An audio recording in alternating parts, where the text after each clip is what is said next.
queria convidar vocês a abrirem as suas Bíblias no livro do Jonas. Eu tenho há alguns dias, fico com dó da minha esposa, e também dos meus filhos, porque eu estou há alguns dias falando sobre o Jonas. Eles devem estar quase que pulando do barco. Lá em casa, eu acho que eles estão quase já pulando do barco por causa do Jonas. Mas eu queria compartilhar com vocês, mais uma vez, sobre o Jonas. Eu trouxe o 60 Minutos Mais Um, que é um livro com 60 devocionais para você ler diariamente. E trouxe o 60 mais 2, que é também de devocional. Agora são 120 devocionais, dividido em dois livros. E está em fase de correção devocionais na vida do Jonas. Então, por isso que eu tenho lido tanto Jonas e falado tanto sobre o Jonas, na esperança de que Deus continue falando comigo também. Porque eu ouço muito a voz de Deus no livro do Jonas. Então, livro do Jonas aberto. Eu quero ler o primeiro verso só, e depois o resto eu compartilho com vocês durante a mensagem, tá bom? A palavra do Senhor veio a Jonas, filho de Amitai. A palavra do Senhor veio a Jonas. Eu quero partir dessa afirmação feita pelo próprio Jonas para compartilhar com vocês nessa noite sobre essa palavra. Você pode curvar sua cabeça mais uma vez e fechar os seus olhos? Pai querido, muito obrigado pela oportunidade de estarmos entre irmãos, com estes queridos irmãos nessa noite. Eu louvo ao Senhor por essa oportunidade, por esse privilégio. Agradeço ao Senhor pelo carinho que eu tenho recebido e pelo cuidado que eu tenho recebido a partir de irmãos dessa comunidade aos pés da cruz. Que o Senhor continue abençoando esta igreja e que nessa noite o Senhor possa falar conosco mais uma vez. Eu oro em nome de Jesus. Amém. Eu gosto do Jonas. Talvez porque eu me encontre no Jonas. Eu me perceba no Jonas. O Jonas é alguém que sabe exatamente o que Deus quer da vida dele. Mas isso não impede que ele faça as suas escolhas erradas. O Jonas sabe exatamente o que Deus quer da vida dele. E isso não impede que ele faça aquilo que ele quer, ao invés daquilo que Deus quer para a vida dele. E aí, naturalmente, eu me identifico com o Jonas. E talvez muitos de vocês aqui nessa noite também se identifiquem com o Jonas. Porque a gente sabe o que Deus quer. A gente sabe muitas vezes o que Deus tem colocado no nosso caminho, o propósito de Deus para as nossas vidas. A gente sabe da nossa vocação, do nosso chamado, do nosso ministério. A gente sabe das portas que Deus está abrindo diante de nós, das portas que Deus está fechando diante de nós, mas ainda assim, a gente insiste em querermos ser os autores mesmo da nossa história. A gente quer fazer o que a gente quer. E a gente quer fazer o que a gente quer porque a gente acha mesmo que está certo. E a gente acha que Deus não está muito certo. Porque Deus faz umas coisas muito estranhas. Mas se Ele nos ouvisse, se Ele ouvisse os nossos conselhos, Ele faria diferente. Talvez Ele não seria tão bonzinho. Talvez Ele faria de outra forma aquilo que Ele tem feito nas nossas vidas. Talvez você está tão descontente com aquilo que Deus está fazendo na sua vida que você acha mesmo que Ele está errado. E você está certo de discordar daquilo que Ele tem feito. Então o Jonas é gente assim, igual a gente. O Jonas também, ele deixa para orar depois. É assim, ele primeiro faz. Ele primeiro escolhe. Ele primeiro decide. Ele desce até, Deus fala para ele que é para ele ir para Nínive.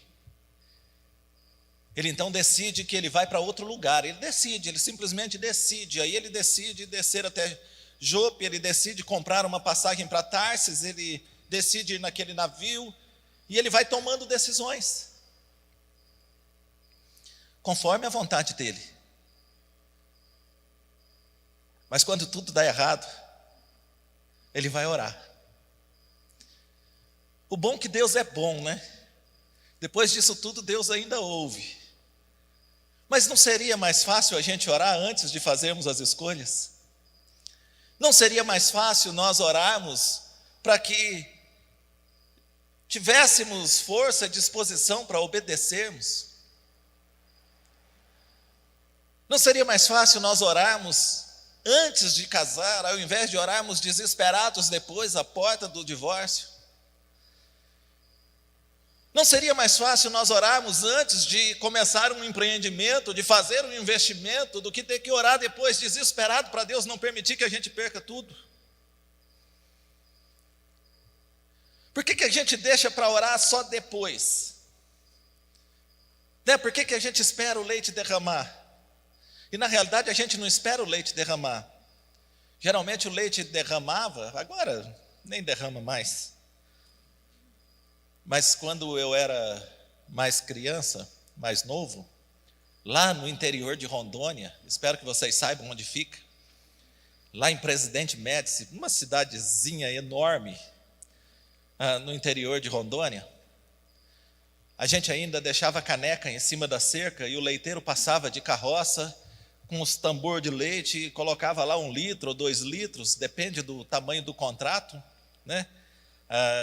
É quase igual vende soja, você compra antes os litros de leite para o mês inteiro e aí depois vai recebendo. E tinha que ferver.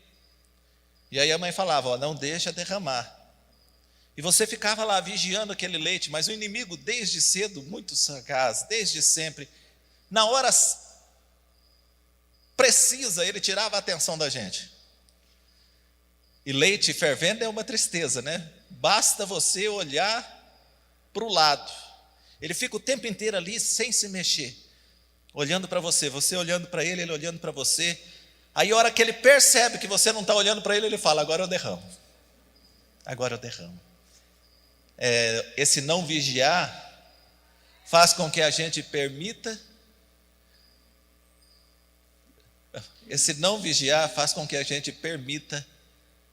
que o leite derrame. E aí a gente não vai chorar, a gente vai orar sobre o leite derramado.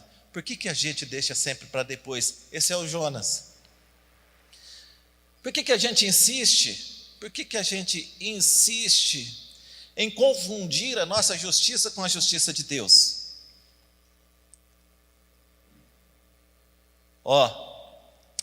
Todos aqui conhecem a história do Jonas? Quem não conhece, levanta a mão aí. Pronto, todo mundo não conhece a história do Jonas? É assim, a história do Jonas. Um dia veio a palavra do Senhor ao Jonas, o Jonas era um profeta. E Deus falou para o Jonas, o pecado de Nínive, que era uma cidade grande lá na Síria, o pecado de Nínive chegou até mim. Vai lá e prega para eles se arrependerem. O Jonas não quis ir, foi para outro lugar. E ele foi para outro lugar porque ele achava que aquele povo de Nínive não merecia arrepender, eles não mereciam ser salvos, eles deviam ser mortos. Jonas queria que Nínive tivesse o mesmo fim que teve Sodoma e Gomorra, que fosse completamente destruída por Deus, com todos os seus habitantes e animais dentro. Então Jonas fugiu. Mas Deus foi lá, resgatou Jonas e colocou Jonas para pregar arrependimento para aquele povo, e não há de ver que o povo se arrependeram, e Deus, rico em misericórdia, compaixão, a gente não gosta disso, tá? Registra aí, a gente não gosta disso. Deus bom, misericordioso, cheio de compaixão, perdoou aquele povo ruim. E o Jonas ficou muito chateado, e esse é o final da história. Então, o Jonas não quis ir para Nínive. Sabe por que o Jonas não quis ir para Nínive? Porque o Jonas queria que Nínive fosse castigada. Ele parece demais com a gente, que acha que gente ruim tem que ir para o inferno mesmo, e que só gente boa deve ser salva. Ele parece demais com a gente quando a gente acha que gente que pensa e que tem uma ideologia política diferente da nossa merece o inferno. Ele parece demais com a gente quando a gente não quer mais falar do amor, da misericórdia e da compaixão de Deus com aqueles que a gente odeia. Ele parece demais com a gente quando a gente pensa que o ideal mesmo era cair uma bomba nos presídios e explodir e matar todo mundo, porque bandido bom é bandido morto. Quando a gente não tem filho no presídio, a gente pensa assim mesmo. E o Jonas parece muito com a gente assim. E aí eu fico lendo o livro do Jonas por causa disso. Porque eu vou me enxergando aqui. O Jonas fica chateado com Deus. E aí o Jonas agora deprime, porque o Jonas cansou. Ele cansou de pregar para um povo ruim, saber que aquele povo deveria ser destruído e Deus salva aquele povo. Ele ficou meio desanimado da vida. Você já ficou meio desanimado da vida? O Jonas ficou desanimado da vida. Mas Deus não matou o Jonas. Deus não matou o Jonas por causa disso. E o final da história do Jonas termina dizendo que, numa palavra de Deus, você não acha que eu deveria ter muito mais compaixão da grande cidade de Nínive, em que há mais de 120 mil pessoas que não sabem distinguir entre a mão direita e a mão esquerda, e também muitos animais? E o Jonas não fala mais nada depois disso. Ele termina esse livro sem fim, com essa declaração de Deus, e ele não faz constatação nenhuma, ele não faz aplicação nenhuma, ele não justifica nada, ele simplesmente termina esse livro assim. E aí, foi pensando nisso que eu prestei atenção que, na realidade, o livro do Jonas não é uma história do Jonas. Foi o Jonas que contou. Mas o livro do Jonas é uma história de Deus. Aqui, a personagem principal não é o Jonas, teimoso, engolido por um grande peixe, vomitado na praia, que prega para o povo se arrepender e que no final termina deprimido. Não. Aqui é a história de Deus. É a revelação do próprio Deus para os nossos corações. Jonas escreve o livro de Jonas. Mas o ator principal dessa história, a personagem principal dessa história é Deus. Então esse é um livro de Deus. De um Deus que continua percebendo os nossos pecados. Ele diz para o Jonas: Jonas, você vai até a cidade de Nínive, porque o pecado deles chegou até a mim. De um Deus que continua não gostando dos nossos pecados. De um Deus que continua não se alegrando com os nossos pecados. De um Deus que continua nos suportando apesar dos nossos pecados, mas com um propósito de nos levar ao arrependimento. Deus quer que nos arrependamos dos nossos pecados. Ele não quer destruir o pecador, nem você, porque a vantagem da gente pregar assim, longe de casa, é porque eu não sei da sua vida, eu só sei que você é pecador de algum jeito. Não sei de que jeito. Mas Deus não quer destruir você por causa do seu pecado. E Deus não quer destruir as pessoas que você odeia por causa do pecado delas. Deus quer levar cada um de nós ao arrependimento. A história é sobre Deus. É Deus que continua levantando pessoas para anunciar uma palavra de arrependimento, de nos convidar ao arrependimento, de nos convidar ao reconhecermos que somos pecadores e que precisamos, cada um de nós, nos arrependermos dos nossos pecados. De um Deus que vem anunciar a mim e a você que os propósitos dele é maior do que os nossos e que os propósitos dele não deixarão de ser cumpridos por causa da nossa desobediência. De um Deus que se revela de tal maneira a ponto de Deus dizer, de Jonas dizer: do Senhor é a salvação, ao Senhor pertence a salvação, é Ele quem salva, é o Senhor quem salva. não são as nossas obras, não é a nossa dedicação a nenhuma religião, não é a nossa devoção a nenhuma imagem, a nenhuma pessoa, a nenhum pastor, a nenhum padre, a nenhum bispo, a absolutamente ninguém, porque só o Senhor salva, e nos salva por meio de Cristo Jesus. Só o Senhor salva, é a história de Deus. É a história de Deus que fala uma vez com Jonas, o Jonas desobedece e ele fala de novo. Quantas vezes Deus já falou com você a mesma coisa, de novo e outra vez? E não joga isso na cara da gente. Ele não fala para o Jonas assim: Jonas, eu vou falar outra vez. O capítulo 2 começa dizendo: veio outra vez a palavra de Deus ao Jonas. Ele fala de novo. E vai falar, preste atenção nisso, e vai falar com você quantas vezes forem necessárias. Porque na história, o Jonas pode desistir, Deus não desiste nunca. Deus não desiste. Então essa é uma história de Deus. E eu queria nessa história então, compartilhar com vocês algumas breves lições. Breves lições, para que a gente possa se enquadrar dentro de um tempo. Eu estou fazendo lá em Goiânia 4 domingos, um domingo por capítulo. Estou no 2º capítulo. Eu vou compartilhar com vocês os 4 agora. Não se desesperem. Minha especialidade é gravar vídeo de 1 minuto. Então fiquem tranquilos. Primeira lição. A palavra do Senhor veio a Jonas e ela continua vindo a nós. Deus continua falando. Guarda essa palavra no seu coração e lembre-se disso. Deus continua falando. E Ele fala.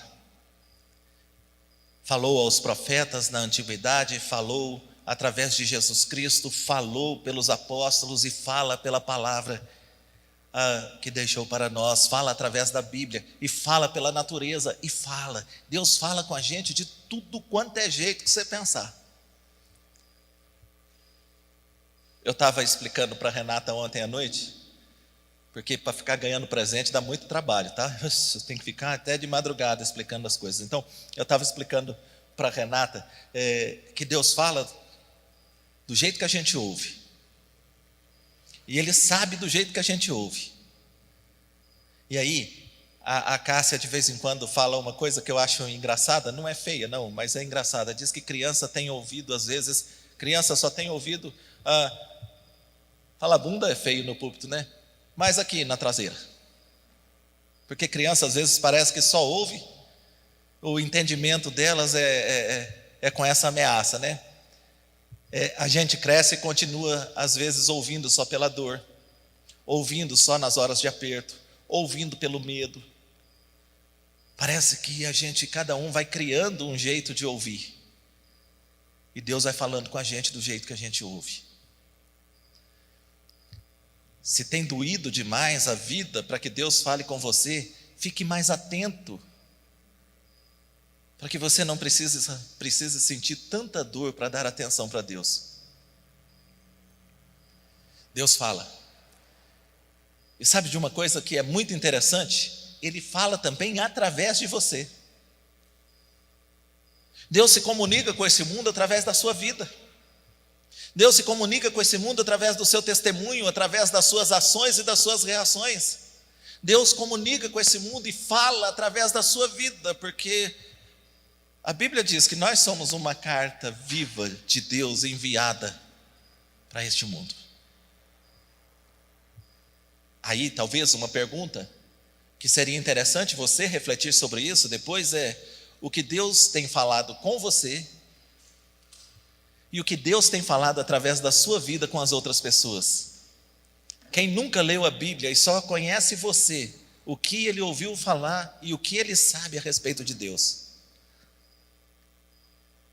Que tipo de Deus você apresenta para a sua família, para os seus amigos, para os seus irmãos, no lugar onde você trabalha?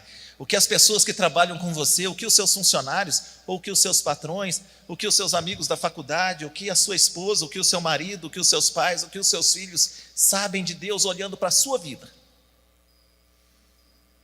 Deus fala. Então é importante nós lembrarmos disso. Segundo, o nosso pecado continua chegando até Ele. E a Bíblia nos ensina que nós temos um advogado diante do Pai. Nós temos um advogado. Vocês aqui têm bastante, qualquer coisa vocês perguntam para os advogados como é que funciona isso. Mas nós temos um advogado diante do Pai. Sabe o que é legal nesse advogado, Dionísio? Ele não fala que a gente é inocente. Não, esse advogado não é aquele que chega e fala assim, o cara está com a arma do lado do corpo e o advogado fala assim, não, meu cliente é inocente. Não. O advogado que nós temos diante do Pai diz assim, não, esse é terrível, esse é pecador mesmo, ele é ruim, é miserável, é mentiroso, é adúltero, é ladrão, judia da família. Esse aí, Pai, não vale nada não. Mas a dívida que era contra ele eu paguei. A dívida que era contra ele eu paguei. Então o Senhor pode absolver ele, porque não há mais condenação contra ele. A condenação que era contra ele veio sobre mim. Nós temos um advogado diante do Pai. Mas ele quase que nos dá a entender que ele age mediante a confissão. Ele trabalha mediante a confissão. Tanto que ele vem anunciando, arrependei-vos. Veio João Batista, arrependei-vos. Vem Jesus e diz, arrependei-vos. E aí o João escreve, filhinhos, filhinhos. Não se enganem, todos vocês são pecadores. E se você diz que não tem pecado, você está mentindo, porque você tem. Mas olha, confesse esses pecados. Confesse esses pecados. Dá uma olhadinha na sua lista de pecados favoritos e vê o que você está precisando confessar para o Senhor. Eles estão perdoados, mas você precisa confessar. Terceiro, que os motivos de Jonas não superam o propósito de Deus. Não importa os motivos que você tenha para achar que está certo, é o propósito de Deus que precisa prevalecer. O Jonas achava mesmo que não devia ir. Tudo bem, ele tinha os motivos dele e eram justos. Os motivos de Jonas eram plausíveis. Mas o propósito de Deus era maior do que os motivos de Jonas. E aqui, gente, a gente precisa entender que não importa se estamos certos ou se estamos errados. O que importa é se estamos fazendo a vontade de Deus. O nosso conceito é menos importante. É menos importante. A minha cultura é menos importante do que a vontade de Deus. Aquilo que eu penso a respeito de algum assunto é menos importante do que a vontade de Deus. O que eu acho que eu aprendi é menos importante do que a vontade de Deus. A vontade de Deus deve ser soberana nas nossas vidas, porque Ele é soberano. Ô Jonas, você vai para Nínive. Senhor, mas eu acho que eu não devo ir. Jonas, você vai para Nínive. E ainda tem uma vantagem que Deus às vezes não é, na maioria das vezes, não é como nós pais. Que a hora que a gente fica chateado, fala, porque sim, porque eu estou mandando e acabou. E para de explicar. Não é assim? Não, faz isso, mas por quê? Não, por quê? Faz isso, por quê? Não, você vai fazer isso, acabou, pronto. Não é por quê? Não, porque eu quero. Porque eu quero, porque aqui quem manda sou eu, porque eu estou pagando as contas aqui, vai ser desse jeito em casa. Deus nem faz assim. Ele ainda deixa a gente... que é o próximo ponto aqui, ele ainda deixa a gente livre para escolher. Eu fiquei assustado com esse texto. Deus deixa a gente livre para fazer o que a gente quiser. Olha que coisa doida. Você pode fazer o que você quiser. Só tem um problema. Você tem que arcar com as consequências. Ele não foi lá e impediu o Jonas de ir para Tarsis. Ele deixou o Jonas comprar passagem, ele deixou o Jonas escolher o navio, ele deixou o Jonas escolher o rumo. É isso que você quer, Jonas? A viagem para Nínive é mais tranquila. A viagem dentro do propósito de Deus, dentro da vontade de Deus, ela é mais tranquila. O outro caminho pode ser mais turbulento. É isso que você quer? Não, eu assumo. Então, sofra as consequências. O Jonas foi parar no fundo do mar. Quando Jonas foi lançado para fora do navio, aquilo que estava ruim parece que piorou muito. Porque não bastava estar afogando. Vem um peixe e engole ele.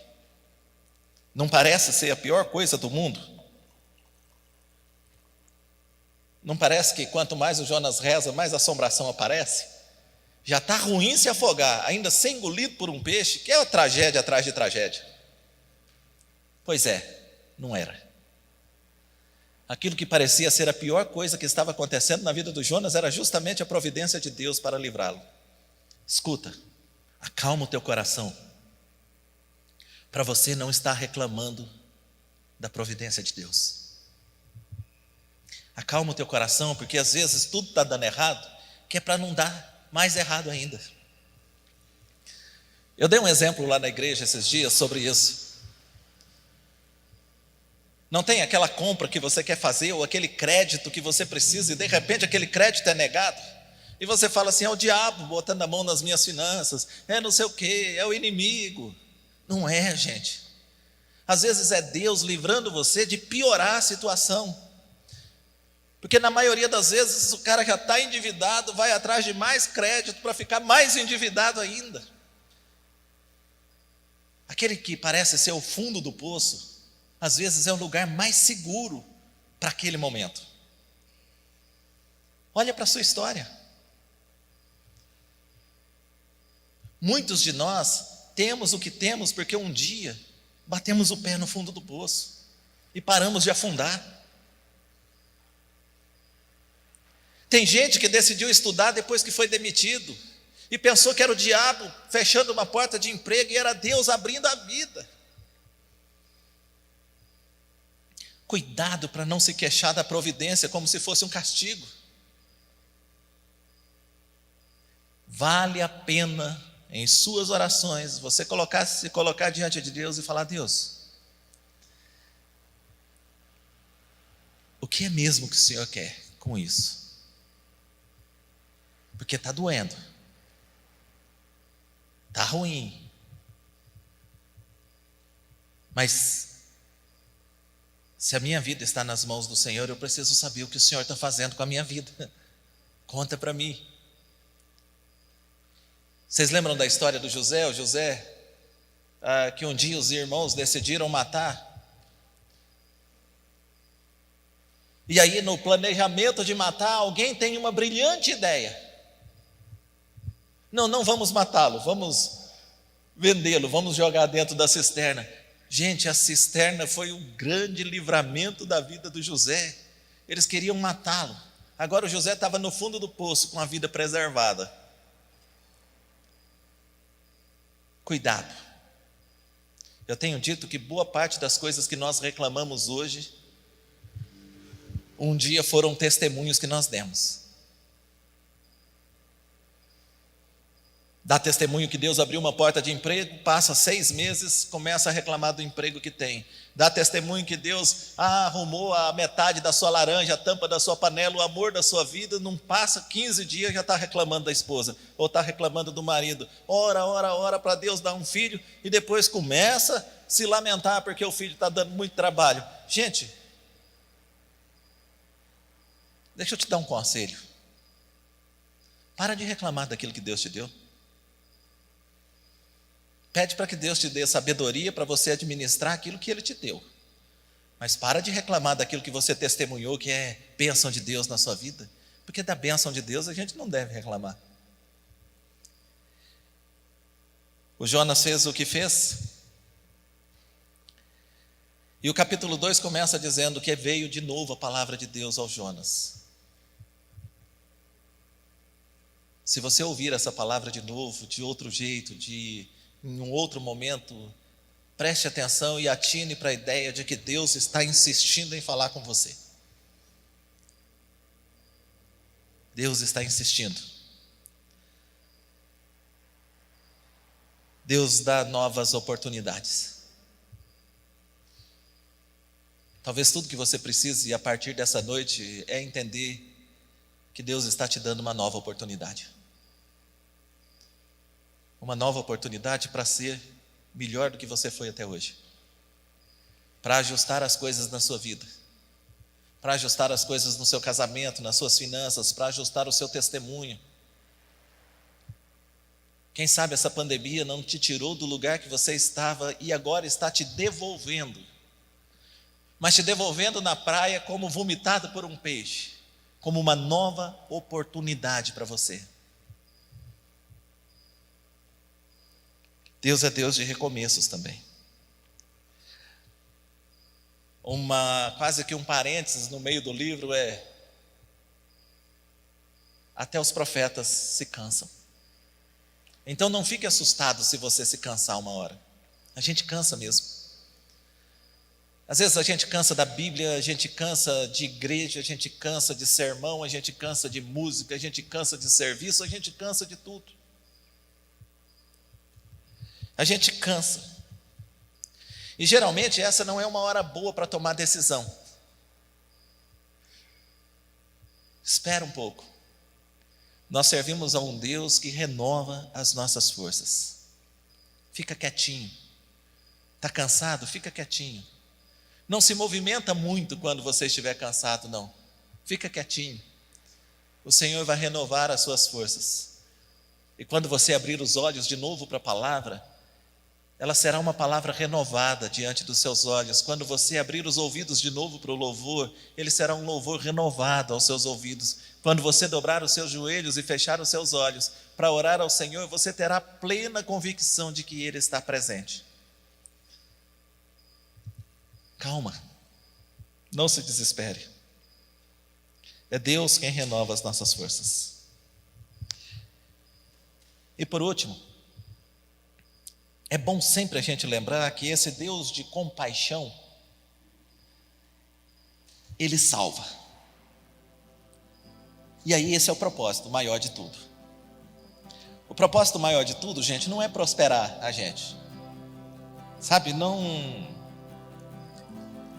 siga nesse caminho de achar que o propósito de Deus é prosperar a sua vida, é manter você com saúde, que o propósito de Deus é que você tenha uma vida em paz, sem problemas, sem tribulação, sem provação. Não, esse não é o propósito de Deus. O propósito principal de Deus é salvar mesmo. Esse é o propósito principal. E Deus salva. Deus salvou o povo de Nínive, apesar dos pecados dele. Deus salvou Jonas, apesar da desobediência dele. E Ele continua salvando. Em Jesus Cristo, Ele salva a mim e salva você também. Jonas precisou se arrepender. Nínive se arrependeu também. Cabe a mim e a você nos arrependermos diante de Deus. E experimentarmos. Ah, pastor, eu sou da linha que eu já sou eleito desde a eternidade. Que bom! Você pode descobrir isso e experimentar disso em sua plenitude. Não adianta você saber que você é eleito e viver como condenado. Se você é eleito, que o Senhor desperte isso no seu coração o mais rápido possível. E que você tenha uma postura de arrependimento diante dele. Porque isso é prova de eleição. Ou então talvez você precise tomar uma decisão mesmo. Entregar a sua vida a Cristo Jesus. Permitir que o Senhor transforme você completamente. Que faça de você uma nova criatura. Que te resgate das profundezas. Lá no lugar onde Ele tirou o Jonas. Uma coisa interessante, uma cena interessante de você pensar, é que o Jonas, enquanto afundava, a escuridão dominava completamente o ambiente. E engolido pelo peixe, então, tudo ficou mais em trevas ainda. E às vezes é assim que a gente está vivendo, em trevas. Mas o Senhor quer nos resgatar dessas trevas e nos transportar para o reino do amor dEle. Que você não permita que o teu coração se endureça a tal ponto que leve você a resistir um convite do Senhor para que você caminhe com Ele como nova criatura em Cristo Jesus. Amém? Que Deus te abençoe. Que Deus abençoe cada um de nós. Que a gente continue se identificando com a experiência destes homens na Bíblia, que, por incrível que pareça, na maioria das vezes não são experiências para que a gente repita, são experiências para que a gente evite. Que a gente continue aprendendo com a palavra. Pai querido, aqueles que estão em casa, aqueles que estão aqui, aqueles que nos acompanham pelo celular, pela TV, pelo computador, ou então aqui presencialmente, que o Teu Espírito Santo opere na vida e no coração de cada um segundo a Tua vontade, e que essa palavra possa servir para nos despertarmos, que essa palavra sirva para que a gente se lembre que o Senhor ainda fala, que essa palavra sirva para que nós tenhamos o desejo de ouvi-lo, que essa palavra sirva para que a gente aprenda a orar antes dos problemas acontecerem, que esta palavra sirva para nós reconhecermos a misericórdia e a compaixão de Deus, que esta palavra sirva para que nós possamos reconhecer o propósito do Senhor na salvação do perdido, e que não depende do nosso amor pelo outro, depende do amor do Senhor pelo outro, e que a gente possa ser obediente à Tua palavra. Se há alguém nessa noite que precisa de um ajuste, de um conserto, de uma reconciliação com o Senhor que salva, que eles façam isso agora no coração deles, diante do Senhor. Se há alguém que se reconhece eleito, mas tem vivido como um condenado ao inferno, meu Deus, muda essa mentalidade nessa noite, pelo poder do Teu Espírito, transforma essa mente, renova essa mente, e que o Senhor desperte em nós, em todos nós, um desejo grandioso de vivermos para a Tua glória, para que o Senhor seja glorificado em nossas ações, em nossas reações, em nossas palavras, naquilo que escrevemos, que o Senhor seja glorificado,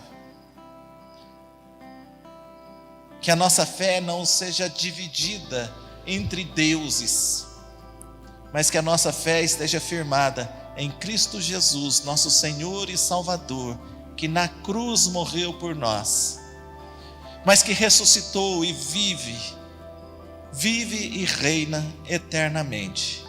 Que assim seja nas nossas vidas. Oramos em nome de Jesus. Amém. Amém, irmãos.